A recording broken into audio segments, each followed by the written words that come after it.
You should bring brass knuckles next time. I got brass knuckles right here. Hmm? I got brass knuckles. You see these? Yeah, that looks like pillows, but okay. All right. All right, let's I get like into that, it. guys. Well, I Hey, like we that. go see whether they pillows or brass knuckles right now. Let's go ahead and get into it. Topic 1, fellas. Y'all know the topic. We got Chris Paul No versus doubt. John Stockton. Casual, I got you going first in this debate. So your time will start when you start. Okay, Chris Paul, he easily wipes John Stockton. I don't think this is a debate all time. I'm just going to do it for the purpose of this show. I rank players on 5 levels of criteria: longevity, peak, skill, accolades, and impact on winning. So let's go through them. Let's start with longevity. Longevity, Johnny Stockton's calling card. What makes him an all-time great? John Stockton, to be fair, has great longevity. He plays more games than Chris Paul, and John Stockton played to an older age than Chris Paul. But did you know by next season, Chris Paul would actually play more seasons than Johnny Stockton? Peak, not even close. Chris Paul in 2008 clearly peaked higher than any John Stockton season. CP3 finished second in MVP in an era where LeBron and Kobe Bryant were going for 30 a game on 40 to 50 win teams. John Stockton would never dream about sniffing a top 3, let alone top 6 finish for MVP. Even if you give him the biggest nose, he couldn't sniff it.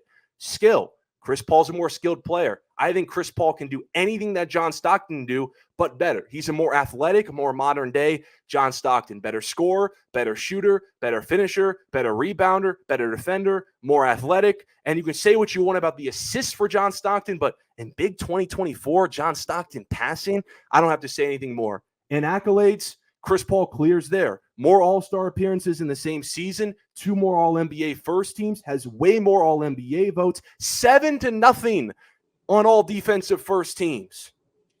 Chris Paul's off to a hot start. Big Ox, what do you got to say about John Stockton? It's on you.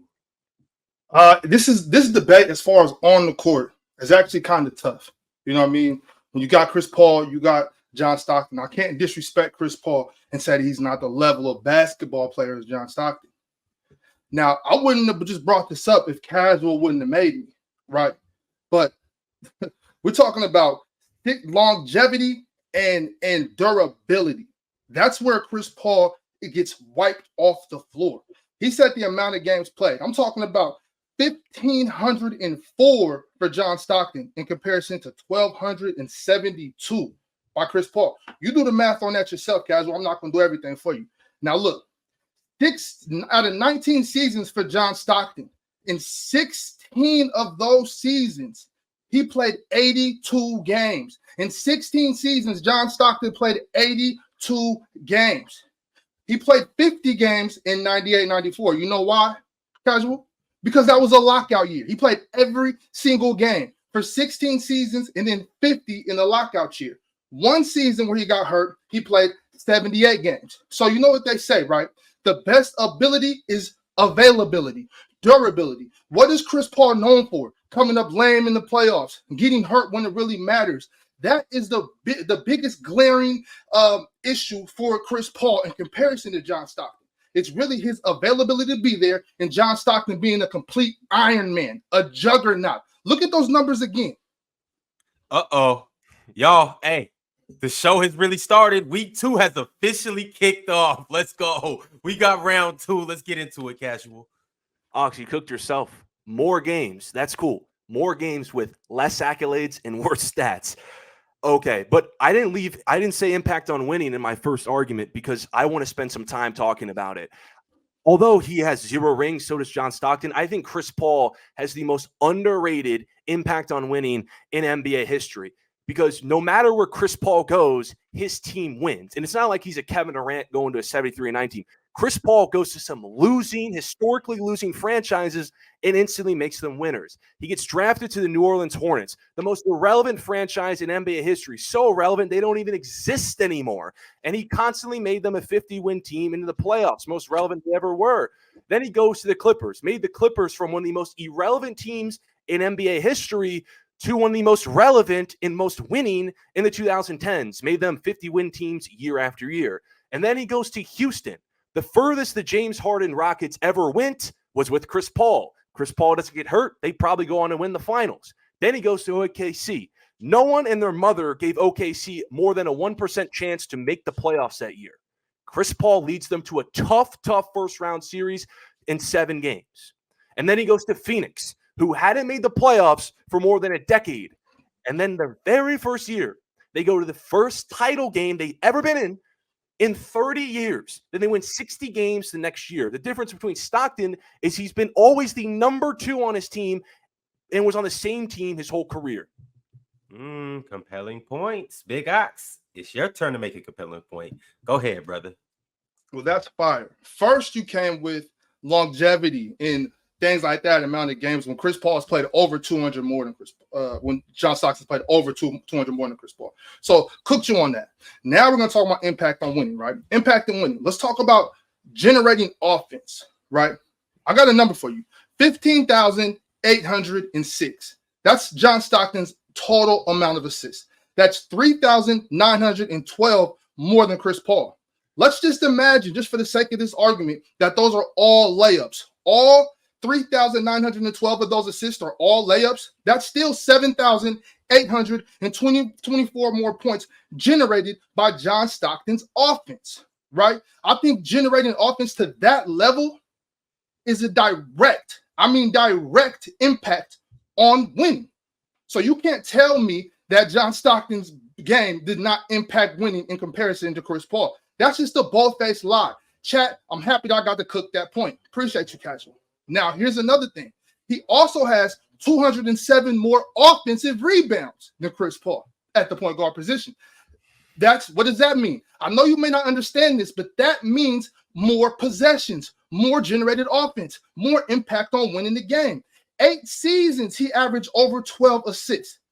8 seasons, he averaged more than 12 assists. Chris Paul never did that once. Let's really talk about impact on winning and generating offense here, Casual. Let's do that. Let's talk about it, Casual. Round 3 of this topic. It's on you. Let's talk about it. Well, I appreciate you bringing up all those longevity stats where he's just constantly dumping the ball into the post to Karl Malone. I'm glad that means John Stockton got it. And when I rank players, I said I have 5 levels of criteria. For you to be higher all time, all you really got to do is win 3 or 4 of those 5. And Chris Paul wins at least 3. You can have longevity, even if you want to have impact on winning, which I can't agree with because John Stockton for his entire career has been the number 2, and we can't measure John Stockton's impact on winning at a larger scale like we can with Chris Paul because he's always been on the number 2 on the same team behind the same player, whereas Chris Paul has been on different teams, different situations, and actually been the number 1 on some teams. So it's better to see Chris Paul's impact on winning, but you still didn't bring up peak. You're always bringing up passing, but passing doesn't necessarily mean he's a better player because Chris Paul still has the assist titles. What about scoring? Where Chris Paul averages, I think, 4 or 5 more career points per game. Don't even look at the playoff points per game. Chris Paul has runs where he's got 21 to 25 points per game. Does John Stockton even come close to that? John Stockton has playoff runs where he has 11 points. 11 points! That sounds like a role player to me. We're talking about all-time stuff, not role players. We're talking about stars here. At the end of the day, I rank players on longevity, peak, skill, accolades on impact on winning. Chris Paul easily has skill. Chris Paul is top 35 on all-time MVP shares. John Stockton isn't even close to top 100. This isn't a debate. Ox. Round 3 topic 1, you get a chance to actually make this a debate. Go ahead. All-time MVP shares? Like what does that even mean, guys? Well, maybe I'm done. All-time MVP shares and never won the MVP really means like nothing, right? And for a guy that you keep saying was just a number 2, he didn't do anything, right? He was a number 2 compared to a number 1. It's really sad because if we go back to what you just said, how much more points he has, right? Once again, I point out that the numbers are 100% in John Stockton's favor. I think Chris Paul had, 2,500, 3,500 more points than John Stockton or something like that. And the point I just told you in the second round and the points generated from John Stockton clears Chris Paul. So if you're going to keep going back to the numbers, you need to go back to numbers that are in your favor. Those numbers are not in your favor, Casual. If for a number 1 that you say Chris Paul is, to be getting his ass kicked in this number debate by a number 2 really furthermore shows me how much better John Stockton is than Chris Paul. It shows you how much more of an impact on his team he's having than Chris Paul, even at him being the number one. On top of that, we didn't talk about defense. I would say that John Stockton was a better defender than Chris Paul. Not by much. Respect Chris Paul's defense for sure. But this is another thing because you brought up all these 5 pillars and you didn't once bring up defense in that, right? So I'm going to bring it up. Chris Paul, once again, was known for choking, known for not carrying his squad to as far as they should have gone. He's known for that. That's Chris Paul. That's Chris Paul's calling card. John Stockton is known for showing up and being there. All right, y'all. That is topic 1, Chris Paul versus John Stockton. Let's run the poll. All right, we are moving on to topic 2. Let's get into it. We have the 90s Bulls versus the 2017 Golden State Warriors. This should be a good one. Casual, you went first in the first round with the first topic. So Big Ox, you are going to go first in the second round with the first topic. Your time will start whenever you decide. Okay, no doubt. So I'm not doing the 90s Bulls versus the 2017 Warriors. I'm doing the 95-96 Bulls versus 2017 Warriors. We don't need to go through a whole decade as if this team is inferior to the Warriors or something. Okay, we're talking, and once again, this isn't necessarily about who's better. This is about who wins a 7-game series, right? 7-game series are all about matchups, correct? And now that we're talking about 2 different eras. So let's not do too much number play. Let's just talk straight hoop. Let's talk matchups, right? Let's talk about the Kevin Durant, right? Who better to guard Kevin Durant than Scottie Pippen? Who better to play that smothering style of defense on these Golden State Warriors than these Bulls, right? We got length. Ron Harper, Michael Jordan, Scottie Pippen, Dennis Rodman, Tony Kukoc. And those are all wing defenders with the respect of Dennis Rodman as well. I feel like when you have a team that predominantly goes off of shooting, right? When you have off nights, you lose basketball games. When you have smothering defenders all over your shooters, chasing them 94 feet, that makes it really hard to be a consistent shooting team, no matter how good you are. When you got 6'9" guys guarding guys that are 6'3", that's hard. Now, Kevin Durant is a difference maker, but like I pointed out, you got Scottie Pippen for him. You got Dennis Rodman meeting him in the mid-range. I think the defense of this Bulls team really slows that team down. Casual is back on you. I'm going to talk about the matchup in my next round. For this round, I'm just going to talk about how great these teams are itself. I think this 2017 Warriors team is the greatest team basketball has ever seen. The Bulls team, I think, is the second greatest. But when we talk about the greatest, it's the Warriors. Why? Because it's the greatest collection of talent the game has ever seen. 4 All-NBA guys, all on one team. 4 Hall of Famers, all on one team. 2 of those guys were 2 of the 3 best players in the game.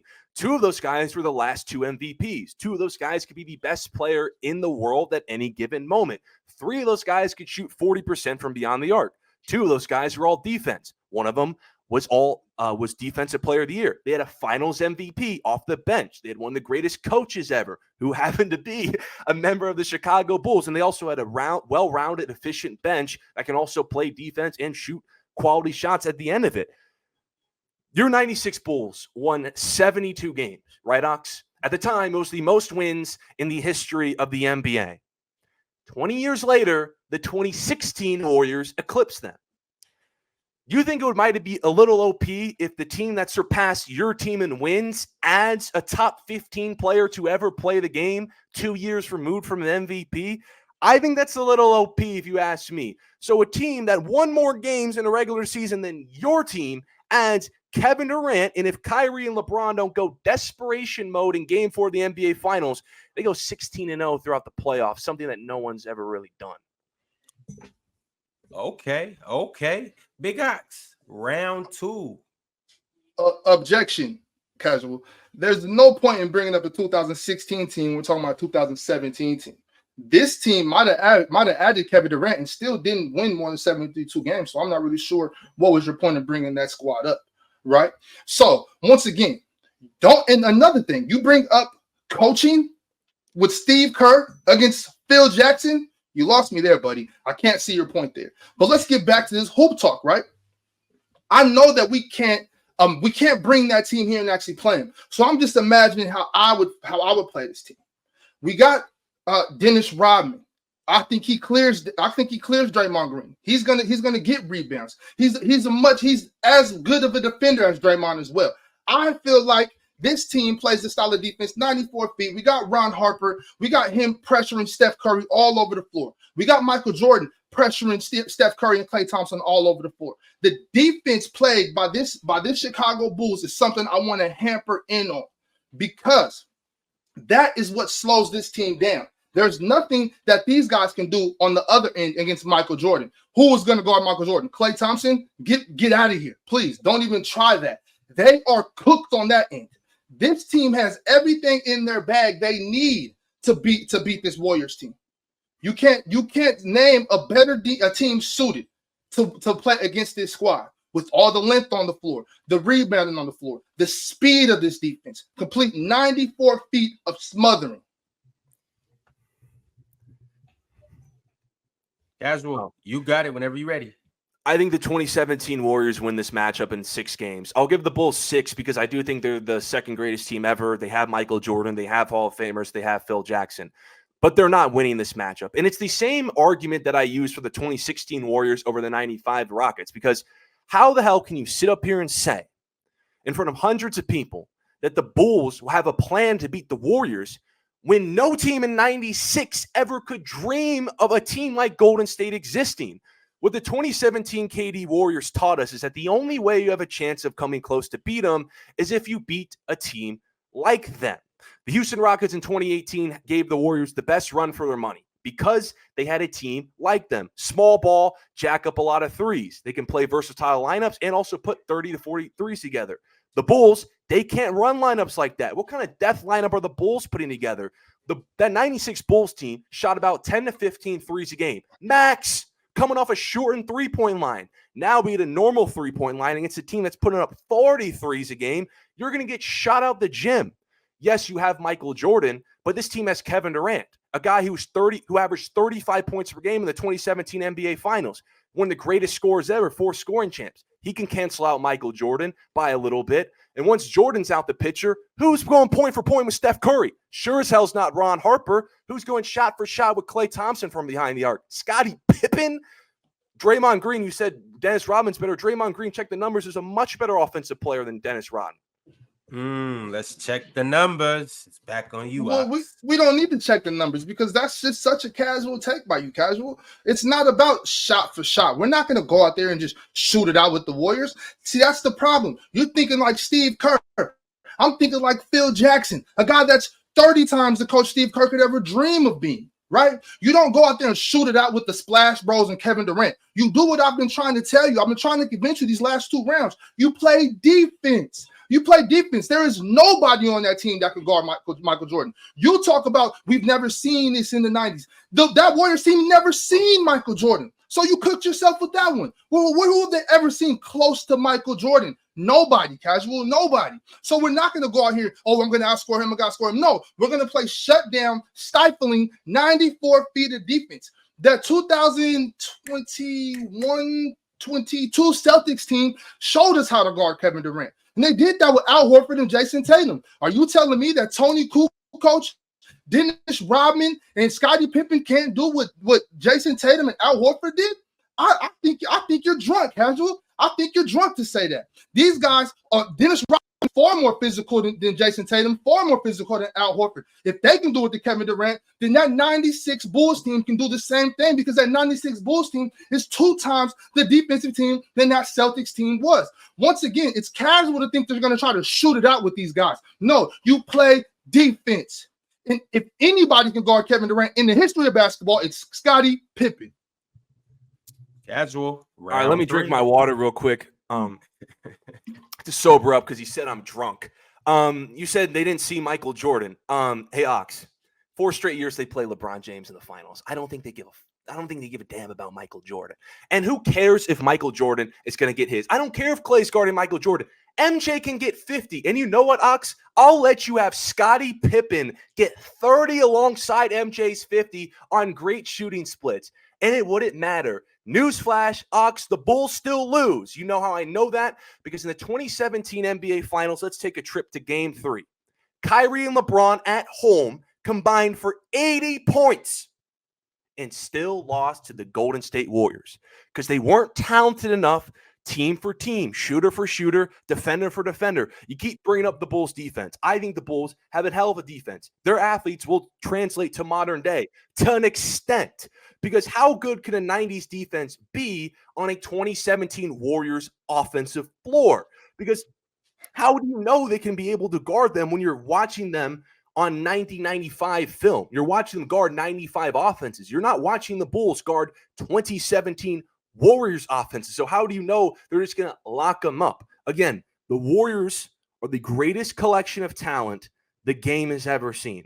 And offensively, you keep saying, oh, they don't have to outshoot them. Yes, they do. You know how I know that? Because we saw years and years of teams, if they don't come close to the Warriors on three-point attempts, they're going to lose. That's the entire reason why teams made arms races. All right, fellas. All right. Topic 2 is now in the books. Let's get into round 3 or topic 3. Round 1 has the introduction of the three-point line changed the game. Was the three-point boom better for the game? Big Ox, you went first last round, so casual. It's on you to go first this round. Well, as someone who grew up playing basketball right when the three-point boom started, I will state my bias right now. This is the era I grew up in. So I'm going to state it now before Ox maybe brings it up or someone might think this is my era. So I'm going to tackle this as unbiased as possible. I think the three-point boom was better for basketball than previous eras because I think basketball, the three-point boom has changed in a good way. The strategic plays of basketball and skill. I think basketball today is more strategic in a good way. Teams have to get more creative on how they run their offense, who they put on the floor, how they defend in open space, how they build their roster, who's good and who's not, how they evaluate talent. The three-point boom has made the game faster. People are taking more efficient shots per analytics, which I think is better for the game. And I think the three-point boom has oversaw, although I think basketball, since we had decades and decades, I think it was on the trajectory of us ending up in a more skilled era, accelerated the amount of skill, not just in the NBA, but around the world. The three-point era is asking people to be more skilled, no more specialists. All those limited players that were superstars and Hall of Famers in the 70s could not exist today because everyone basically, unless you're super dominant in one area, you have to be able to shoot the basketball. And it asks for it defensively because you have to be able to defend in open space. It was easier to defend back then. It was easier to get by without shooting back then. But now, today, as we see, just load up any rosters, you see more talented players than it used to be. All right, Ox, you got it. So the three-point boom has not only been bad for basketball, it's actually completely ruined basketball. It's done nothing but make basketball a circus, a clown show, and a laughable thing that we once used to love. Honestly, you can see where the three-point shot has taken all the skill out of basketball. It's made people that are not good basketball players able to be on basketball teams. It's made it to where that's all you rely on. Nobody wants to set good screens. Nobody wants to attack the basket. It's just run around like a chicken with your head cut off, dribbling, passing, and just chuck up threes. That's what basketball has turned into. They've turned this into a mockery that only casuals would like to watch, a mockery that only casuals would like to play. I know it's hard to agree with because you have to know and love the real true sport of basketball. I have a prime example for you right here. Yesterday, we had a tie ball game in the Olympics, Japan versus France. And you know what Japan does? They stand around, he dribble,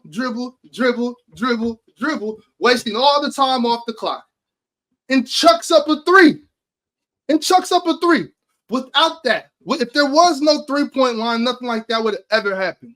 Instead, they would have got a better shot, went to the rim, and they would have won the game. The three-point line ruined Japan's chances in the Olympics yesterday. Sadly, Japan. I feel bad for you. Casual, it's back on you. Round 2 of this topic. Go ahead. Dude, I'm getting like PTSD, like I'm sitting at the Thanksgiving dinner table and like my old uncle or grandpa is telling me my era was better than your era. Like, what? Saying that this era is a clown show, I get, and you said no one goes to the basket anymore. These are just lies. Let's get these myths out the way. Just because everyone's nostalgic mid-range jumper is not as prevalent as it used to, doesn't mean we're going to the basket. You check the numbers, still, majority of NBA field goals, no matter who was the Warriors, this year's Celtics that jack up 43s, majority teams still get their field goals from two-pointers. They're just layups and dunks. Shots today are layups and dunks in the paint or three-pointers. Why? Because the mid-range area, three-point boom has told us it's not an efficient shot at all. Why are we taking those? It's a shot that takes a lot of effort, but get as much effort as a three-pointer, but with one less point. And it's not completely gone. The best players are still taking mid-ranges, by the way. Jokic, SGA, Kawhi, LeBron. It's just overall, like, role players shouldn't be shooting mid-ranges. Like, if you go back to 2004, you were alive. I was playing with Legos, wasn't really, watching that finals. 2004 NBA finals. You got role players shooting two-pointers that were so long that their foot is halfway on the three-point line. Why will we do that? But analytics are telling us now, let's just take a foot or two back, take a slightly more energy-taxing shot for one more point. It's more efficient for the game, and it adds up a lot on the scoreboard. There's no point to be shooting. Yo, Casual. Oh, there we go. I'm back. Sorry, I froze. All right, it's all good. Perfect timing. You froze at the end of your round. All right, Big Ox, it's back on you. Round 2. You got it.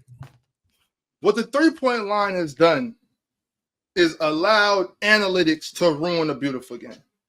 What the three-point line has done is allowed geeks and dweebs that have never touched the basketball to think they know what's going on the hardwood. When in all actuality, Casual, they have no idea. That's what it's done. It's all about the money. It's all about capitalism. As a matter of fact, I equate this to capitalism. The middle class is gone. The middle class is the mid-range. That's what that is. The middle class is the mid-range, and it's getting slowly squeezed out of America. And you know why? Because of numbers and money. It's ruining the game, okay? What you're supposed to do in basketball, Cavs, we're supposed to take the best shot available. The best shot. We don't have time for people dribbling.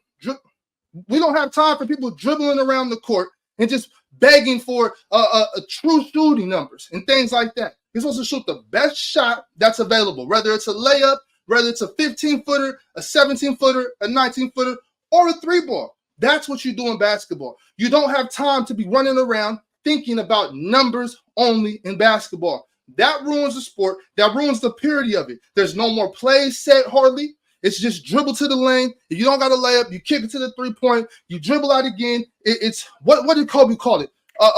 Accidental basketball, consequential basketball, something like that. That's what it is. There is no real basketball going anymore because the three-pointer has ruined it. Hopefully you guys can see me. I was just lagging like crazy. L McDonald's Wi-Fi. Sorry. All right, here we go. No, we got you. Round 3. Casual. Start whenever you're ready. Hopefully I'm still not lagging and you guys can hear me because my screen's completely frozen, but let's see how I do this. All I remember from Ox's take was that he was talking about how analytics and the three-point boom has just brought in a bunch of nerds to the game. Whatever. I also want to bring in the business aspect to basketball. In any sport, offense sells. Offense is better for the product itself. And I think what the three-point boom has done is add an extra special part about the game, a spectacle. It's the three-point bomb when Curry came in and all the splash bros. It made for must-see TV. What it's also done strategically, opening up the floor with all the shooters, has allowed more open lanes to get to the basket and allowed more points on the board and faster-paced offense. And when we know anything about sports, pace and offense sells. And that's what is happening in basketball. I have no idea what the timer says. Honestly, I'm just going to throw this last argument because I'm just lagging all over the place. I have no idea what the timer says. But again, overall, I think the three-point boom has made basketball a faster-paced sport, and we're taking more efficient shots. There should be no reason why we are taking mid-range jump shots, all these pull-ups, all these fadeaways from the elbow, long twos where your toe is on the three-point line. They're irrelevant shots. They're inefficient. And I think basketball today is a lot smarter than it used to be in 2005. And I think we're in a good spot, and players are more skilled because of it, because they're being taught a lot more things. All right, there we go. Ox, it's back on you. See, that's what I'm saying. This has people's brains fried by basketball. How are those irrelevant shots? If it's an open shot, it's a good shot. It's the first open shot. That is a great shot in basketball. This is what I'm saying. These analytics, these numbers, all these three-point merchants has ruined not only the actual game on the court, but talking about the game off the court. You know what I mean? It's turned into just a money game where we got to do whatever we can do to fill the seats up. All money ain't good money, Casual. It's not about the business. We're talking about the purity, the sanctity of a beautiful game, a beautiful sport that once was, that we are losing. We're losing basketball. If you go to the park, if you go to these gyms, you see these kids. You go to the YMCA right now. Go to 24-Hour Fitness right now. Go to LA Fitness right now. You're going to see kids that can't even hardly dribble, running around just throwing up shots. They don't even know. They don't even know how to play basketball anymore. They're not learning the fundamentals. They're not going through drills. They can't dribble with their head up. All they can do is run around and shoot 30-foot threes because they all think they're going to be Steph Curry. And when I tell you only about 1 or 2% of those kids are going to be Steph Curry, they're wasting their lives, Casual, wasting their time. This is terrible for the sport. Terrible for the sport. It might be good for the owners. It might be good for the money you get. I'm not going to sit here capping for billionaires today. I'm going to tell you the truth. I'm going to tell you the truth, Casual. I'm going to say what they are afraid to say. The three-point line is ruining basketball. Not the NBA. It's ruining basketball all around. 100%. Damn. Ox is basically saying L 3-point line. Well, put up the polls. Let's run it, and let's see what the fans actually think about this. Fellas, I appreciate you for coming up here and holding it down. Do you have any words on the way out? I'll see you again. Yes, sir. Yes, sir. Shout out to Big Ox Bob. Casual. We'll catch you on the panel real soon. Yes, sir. See you on the graveyard shift. It's the player choice way. Yeah, them boys don't get it started. The player choice way. Yeah, the player choice way. Come and switch lanes into the player choice way.